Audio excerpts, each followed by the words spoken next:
non mi fa paura il giallo. Devo dire la verità, mi farebbe molta più paura il rientro nella scuola, perché purtroppo è più facile che gli assembramenti siano fatti dai giovani. A dirlo è il direttore generale dell'ULSS Marca Trevigiana Francesco Benazzi, non il presidente Luca Zaia, non il dirigente scolastico Carmela Palumbo, ma un uomo di sanità, che oggi ha chiaramente specificato che il ritorno nelle scuole, come già sta accadendo in molte regioni, andrà ad influenzare negativamente la trasmissione del virus. Noi abbiamo oggi una sessantina di classi in quarantena.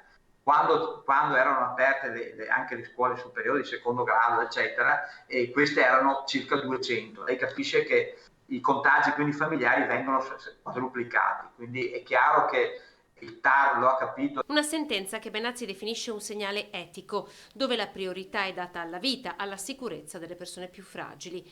E se oggi la Marca vanta un indice R conti intorno allo 0,70% contro l'1,36% del post Natale, oltre al comportamento virtuoso dei trevigiani, è anche grazie alle restrizioni a cui sono stati sottoposti.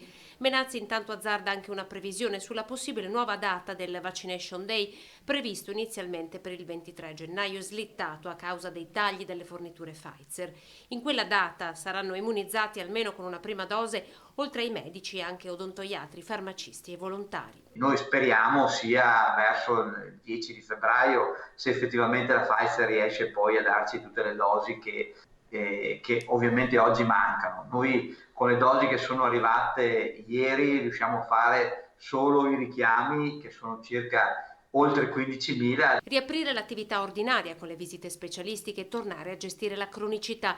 Se il trend del calo dei contagi dovesse essere confermato, Benazzi assicura che si potrebbe tornare a regime già nel mese di febbraio.